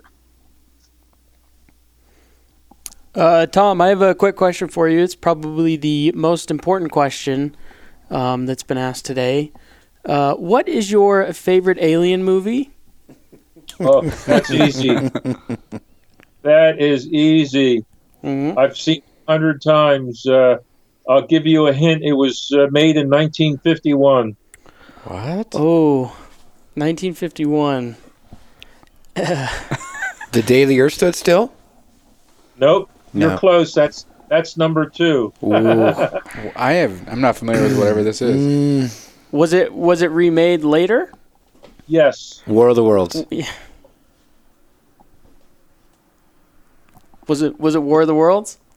The Thing from Another World. Oh, okay. Have you guys seen this? I have not. I have not seen that, but I saw The Day the Earth Stood Still. That is the you know who, I don't know if you remember the fellow that wrote the book The Lost World, Michael Crichton. Yeah. Mm-hmm. He did another couple big science fiction movies, and he said the best all-time science fiction movie with aliens is The Thing from Another World. But I had already been ahead of him on that. Oh, I got to see that. It is the best science fiction with aliens. That was, in my view, what gets you in that movie. It's the music. The music, and they talk over one another, and the remake of it is pretty good too. There were 2 remakes. One in 1981, I think, that starred Kurt Russell. And another one just a few years ago that starred people I never heard of, but it was well done. But the original is still the best. Starred Kenneth Tobey, who's a character actor, and I did a little review. Yeah, everybody from that movie is now gone, except the one actor, Dewey Martin. Okay. Martin. Character actor. He's the only one left, not only from the cast but from the crew and the writers. And he's the only one left still alive from that movie. That's how much I know about that movie. It's the best science fiction movie of all time. Black and white. I got to see this. I'm glad Mason asked this question. I've got kind of a similar question, maybe not really. So there's footage, there's photography, and you've probably seen the alien autopsy. With everything you know, is there anything online right now that strikes you as could be accurate? Along the lines of alien autopsy, no. But they do have, there are some documentaries, but they're just sort of repeating the Roswell story. But there's nothing online or on TV that is anything like evident, like a piece of wreckage or anything like that. No, there's nothing like that. Nothing strikes you as real. Have you seen the alien autopsy? Oh, yes. Okay, so that doesn't strike you as real. That's phony. I mean, as soon as I saw it, I know it was phony. And the producer of it, Ray Santilli, finally admitted it. Oh wow! See, I saw an old-fashioned autopsy where they cut the skin open, and it is a white, short alien with a big head. And I was like, Yeah. I wonder what Tom thinks of this. That's that was it was a Hollywood stunt. They did Yeah, pretty good. no, that's as phony as a $3 bill. They have a $3 bill. It's as phony as the Phoenix tapes. Yeah, so I recently saw the Phoenix tapes. It was, quote unquote, a documentary on Amazon, but it was, after thinking about it in the daytime, it was pretty ridiculous. The problem is today you can do so much with your computer. They got these animation experts. They can do anything. Yeah. Tom, do you have a picture of any bodies or aliens that you're going to be publishing? Whoa. You mean actual bodies? Yeah, like, Oh. is there any picture that exists that you think might be real out there? Because there's a lot out there. Oh no, none that I've seen. There's always a chance, somewhere, but none that I've seen are real. And you browse the web for this stuff, I'm assuming, now and then. One occasion, I forget, I'd be looking for something, and the ones that I've seen, and I don't claim to have seen everything, but the ones that I've seen, like they have one that's supposed to be, this is a alien, this is a video of an alien looking in a window or something like that. That's just not it. At least I'm not convinced. Sorry to cut you off. Did anyone take pictures of the wreckage? Did anyone? We know they did, but we haven't seen any. Oh, I would love to see that. Yeah, we even knew who one of the photographers was. I'm sorry. We even knew who one of the photographers was, and he had already died. And we get these stories, and people clam up on us. You never know what you're going to get. But we know we have not seen any photos of the actual wreckage, or except that one fellow that worked at Lawrence Livermore claims that it's a little piece, but it's just like a little square. It doesn't tell me anything, and it's in a test tube. So what am I going to make out of that? But no, it's like I said, it's probably the biggest disappointment that we've had in the whole investigation. Now, you talk a lot about the government making sure that everyone was hush-hush and they signed the agreements and everything. Just from my own curiosity, have you been spoken to? I mean, obviously the government knows that you've been doing this research and you've really been trying to gather as much as possible. Have you been spoken to by any officials? No, I've never been spoken to. I've never been confronted by anybody strange or like that. What I have noticed is that whenever I talk to Don Schmidt on the phone, sometimes I hear a clicking noise, and whenever I hear that, I break into my little speech I give. I say I'll tell Don. I'll say, Don, I can be bought. If anybody in the government to me and offers me a couple $1 million to get off this case, I think I'd take it. Smart. Just in case they were listening. I think if a couple $1 million arrived to the studio, we would not air this podcast. Yeah. We'll just put that out there. Wait, they couldn't be listening, I guess. Yeah. It's worth a try. They haven't taken me up on it, and it's really a joke. But I always do that. Is Don, I used to say, well, I'll take $1 million, but I put so much work into this, and I'll get off it. If somebody comes to my house with a couple $1 million from the government, it's over. I say I'm off the case. That's smart. Help with the retirement fund. That's funny. Hey, I have a really weird opinion question. We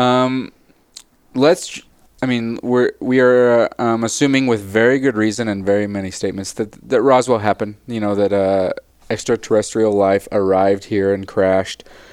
Do you think they were here a bunch before? Do you think they're here on a regular basis after? I mean, it's totally just a guess. But like, was it a rare occurrence they made it, or what's going on with that? Well, the thing is, the modern age of UFOs really arrived in the summer of 1947 for reasons we don't know. For reasons we don't know. It's pure speculation that maybe it had something to do with the dropping of the atomic bombs in World War My II. God. Sorry to interrupt you. I have a friend who I have to ask this question. Sorry to interrupt. It's rude. But I have to ask you because you mentioned the atomic bomb. I'm just going to read his text. Let me go find this. Will, if you want to run with something, I'm going to find a text. So I do. And this is kind of where maybe going down a bit more of a rabbit hole. Obviously, you spent thousands and thousands of hours researching all of this, and you've just dove in deep. When I'm fascinated by the subject, and my big one that I kind of go to is the pyramids. And now I know we're getting a bit more speculation here, but in your opinion, is there proof out there, do you believe, that this is obviously not the first time that we've been visited? That's a good question. My speculation is, and it's just pure speculation, is that we've been visited before. There are other reports going back centuries that they'll describe it. Oh, it looked like a flaming shield or something like that. Yeah, I've heard that in one. the lexicon of the time. So, if you also believe that there are stars out there billions of years older than the sun, our sun, that have planets that are inhabited by intelligent beings who have figured out how to traverse the universe, of course, I would believe, yes, that we've been visited before on occasion. Yeah. But it appears that they were nothing like what happened starting in the summer of 1947, where everybody started seeing these flying saucers in our skies. And, they still report UFOs almost daily. Somewhere there's a UFO report. So, yes, I do believe we've been visited before. We know of one crash that happened in 1947. There are other claimed crashes. The Aurora, Texas crash from the late 1800s. Cape Girardeau, Missouri, someone claims that there was a crash there in 1941, and the wreckage was stored in the basement of the Capitol. I don't know about that one, but that's what they. Little stretch. Hey. But the only crash I'm certain of is the Roswell crash. Okay. Tom, I found the text. So my friend Albert Ohanian, he said this. He said, the atom bomb first launched August 6, 1945. Roswell crashed July 8, 1947. Jack Kilby, a World War II vet, came up with the idea in 1958.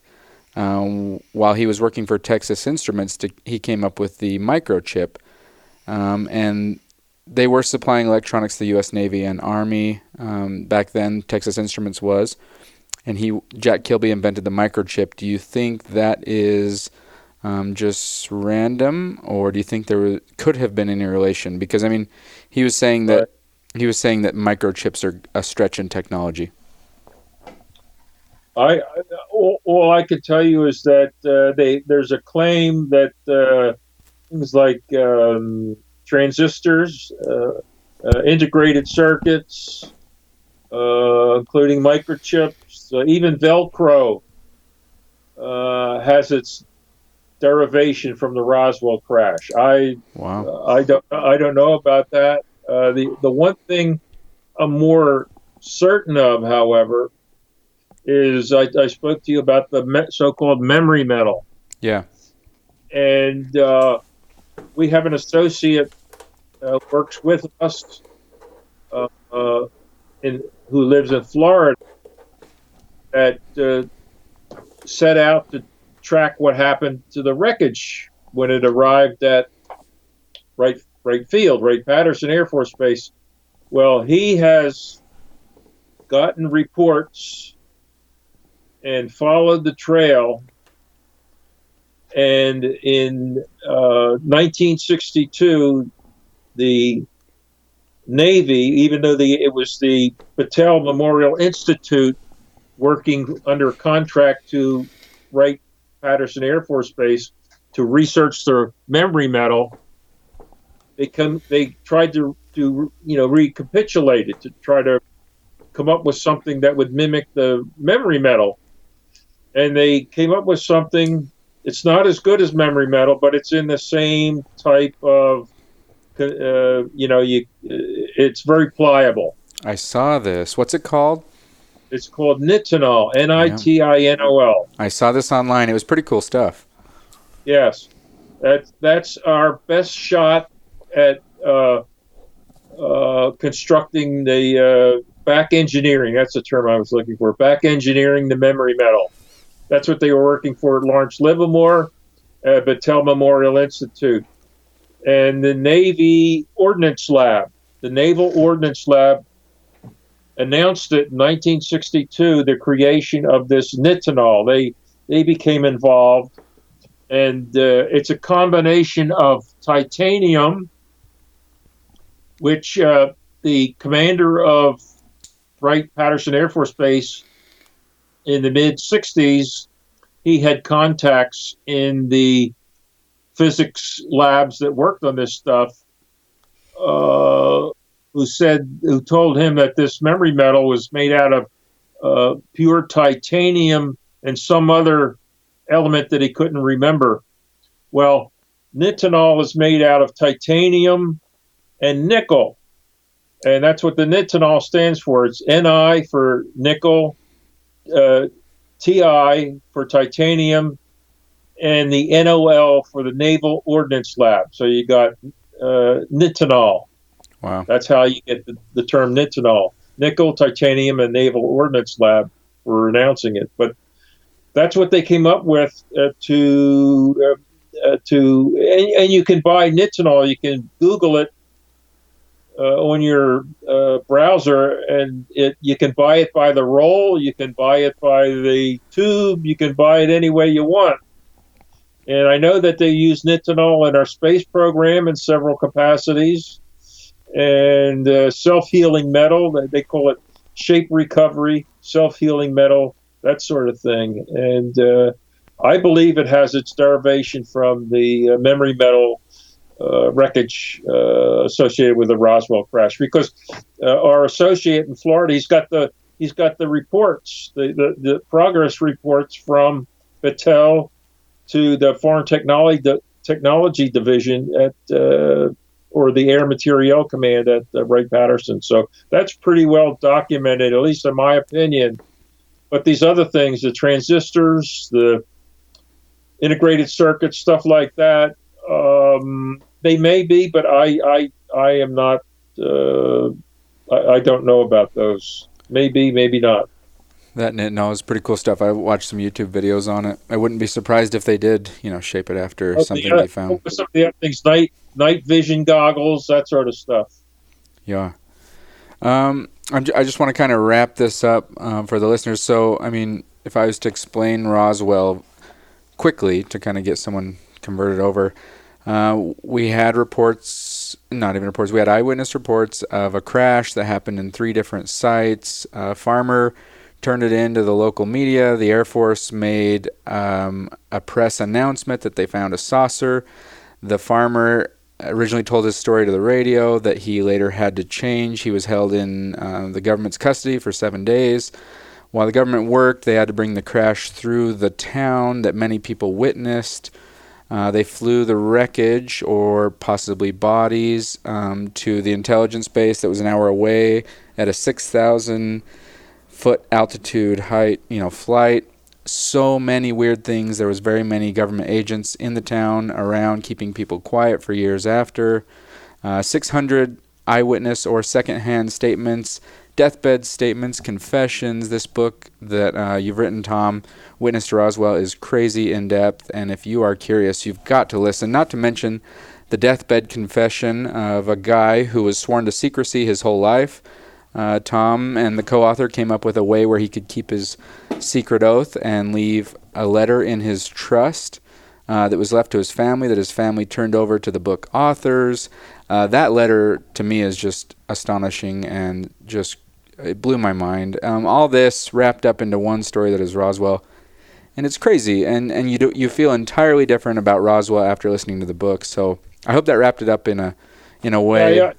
I forgot to mention were the death threats that so many death threats. They not only were told to keep quiet, but some of them were told to keep quiet under threat of death, not only to themselves but to their entire families. Oh, and the ruined lives, and the nurse who worked on the autopsy, who committed suicide in quotes, in California.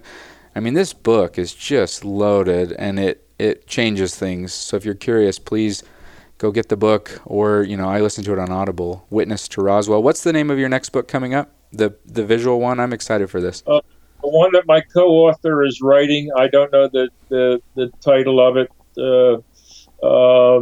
But the one that I'm working on is called Roswell, the Chronological Pictorial. So it's space, but we emphasize we have a lot of pictures that really put the reader into the story. So it's called Roswell, the Chronological Pictorial, and it'll be a coffee table type book. A lot of color pictures. I'm really looking forward to that. Is there anything you'd like to throw in for our listeners, or Will, Mason, anything to wrap this up? I feel like I've wrapped my end up. I think I'm okay. Yes. We're also working on a motion picture. This script has been written for a couple of years, but we have not found a producer for the motion picture based on our book Witness to Roswell. We have a title. It's called Unidentified! Exclamation point is the name of the picture. We're looking for a producer. We also are working on 2 TV projects. One a miniseries about Roswell, and the other a documentary. Well, that's great. I would love to see those. Working on those as we speak, plus the books that we're working on. We also have a French version of the book coming out, and a Spanish version. So we got a full plate right now. Sounds like you are busy. I hope anyone listening really feels like something big happened, and I want to hear more. Be sure and get that book, because it does change things, and it takes it out of, little green men and a funny little story that no one talks about to a very credible story. So thanks for coming on today, Tom. I've really enjoyed this. I was excited to talk to you about this. We finally made it. Yeah, we got it. It was worth it. I was starting to wonder if it was one of those, what do they call it, star-crossed, that it just was going to happen. But I'm glad we finally got together, and good luck with your show. Thanks, Tom. And have a great day. This is a great interview. Tom. This has been great. Thank you. You too. Take care. And your partner there, I don't know what his name is, but good luck to you as well. We got Mason and William. Thank you. Thanks, Tom. See you later. Bye-bye. Take care. What do you guys think? Wow. Mason's a skeptic, man. Didn't change much. Okay, Mason, go. Fire the skeptic shit. A lot of maybes, a lot of we thinks, No, man. Yes. Why don't you ask your questions? Because this wasn't that type of a thing. This was more of like, hey, let's get together and talk about your book. This wasn't like, hey, let's try and disprove it. Let's look at it. I guess you're factually. Right. Give me a couple that stick out to you as like, this is well, not just driving. A lot of the accounts are my grandpa's. My grandpa told me before he died, and now. But those aren't. But that's just we think, and. But a lot of them were the grandpa. I know, but it's not fact. It's not. And okay, you're also he's also going talking on like validity of statements. Yeah, we're talking 600. But you're talking statements. about people who believed that War of the Worlds broadcast over the radio was real. Oh, Let's not well, forget that's that. a good point to bring up. Oh, you're not put in the same ballgame. I can see where you're coming from. For me, the validity is in a deathbed statement. Why would you, after keeping your silence after all those years, why would you sign a copy? Why would you notarize it? Why would you even make the effort? Why not? Because you're not. He was an awarded military. Yeah, it's not like he was getting a bonus off of it. It's not like his family was going to get a bonus off of that. His family got the letter, and they had to turn it over. Yeah. And I mean, I swear he had a Purple Heart. Maybe I'm thinking of the guy above him that he had the promise with, but anyway. But that, I mean, it just isn't. It's not enough. Doesn't do it for you. It's what not about enough. wreckage? It's Would that like be what enough? you said. It's like what you said. It turns it from little green men to this. But that's what they're saying. It's just a different color. Well, let me ask you, Mason. I have a question for you then, Little gray. because I like your stance. Yeah. Does this seem like a lot of hubbub for some rubber and some balsa wood, some tinfoil? Yeah. Well, I think more was going on. If you read about Project Mogul and what they were trying to do, Yeah. it was a secret project basically for espionage. Yeah. So I think maybe they were covering some of that up, and I just don't necessarily think it was aliens. Do you think anyone saw bodies, or do you think that's all fabricated? Well, how would we know? I know. I'm just kind of asking. Do I think? Because No. I feel like I'm just an odds guy. I'm not saying Roswell's 100% alien. I seen it. What I am saying though is like that book got me to like 80, 90. Yeah, but like when you asked him, you said, given what we know, it's true. Oh, did I say that? So it was something like that, and I was shaking my head. No, Yeah, Mason did not because know. we can't. I'm just. You're my 1020 in my mind. I have a piece of you in my mind. I just So here's the can't. thought. If it was something, and it was a government cover-up for an operation that they were doing, espionage, whatever it could be, wouldn't that be logical? And wouldn't you throw off so many people by saying we found alien bodies? Because obviously they're not going. You're not going to be thinking, oh wait, this is a government machine. Yeah. You're going to be completely distracted by little green men. I don't think the government can say stuff like that. It would just fry people's brains, especially in Yeah. 47. Cause chaos. Do you think they really give a shit about frying people's brains? I don't know. Let's be anymore. realistic here. I don't know anything about the government anymore. I mean, I've seen Men in Black, and that little stick that they use. That was cool. A lot of it is it fits really well, but I just need 600. hard evidence, dude. I'm with you. So what's your percentage makeup that it was aliens, that it wasn't? Well, knowing what we know, which isn't very much, honestly. Hard fact. Yeah, just percentages. Yeah. I like percentage. 20-80. You're 20-80? Maybe. I'm kind of the 15. reverse of you. Yeah. I'm kind of the reverse of you. It just, dude, the guy was really nice. I really liked listening to his story. It was a great book. I listened to the Did whole it feel thing. credible? Like they used a lot of like flight times, military records. Yeah, but that could fit with anything. That could fit with espionage. it could fit with espionage. It could fit with a secret government project that it may be illegal. It might be a project that they're not supposed to be working on. Yeah. So I don't know. A lot of things fit. I'm cool. I'm glad that you entertain. Like, there's a percentage, maybe, but like This wasn't. I was not gonna. I could see it as the interview was going. You were still not sold. I don't know how It's the not book even sold about me. being sold. Yeah. Yeah, I'm in the same boat. I don't know if it's so much about being sold. I think there's a part, there's a part of a want to know that might lead to the believability of something like that. And Tom, great guest. I mean, he's awesome. after reading the book, the research is there. I mean, he's invested the time. They even talk legality through the book.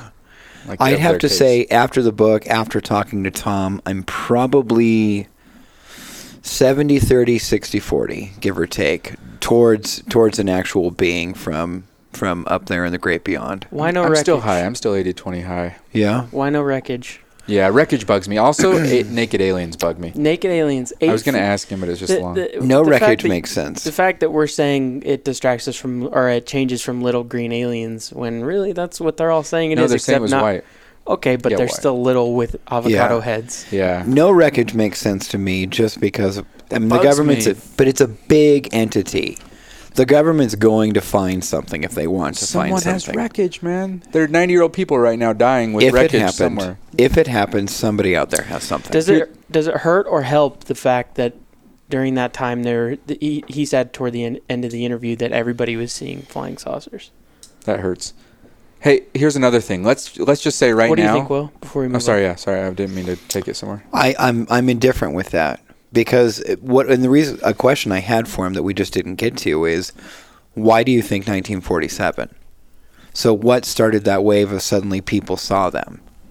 I mean, so what was happening in our world at the time? And another thought I heard, and I'm glad you brought up Albert's text, was, were we visited because of our advancements with the atomic bomb? I mean, are we being watched by somebody else, and now we've created a power to destroy all of humanity, and they were coming down to be like, oh, I don't know, let me keep an eye on what these human beings are doing. I know, what if we landed and there was a bunch of monkeys, or we were watching the monkeys, and some of the monkeys created atomic bombs? We'd be like, oh, we might want to step in on these monkeys. I think it's too easy.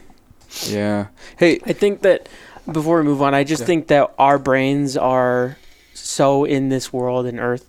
Like, it's hard for us to imagine that they would just be here for no reason. It's got to be the atomic bomb, or it's got to be this. Like, maybe, if they can find a way to get to us, then they're so advanced that it's just totally different. It's outside our realm of... Maybe for, like, season 3, let's get the guy from History Channel.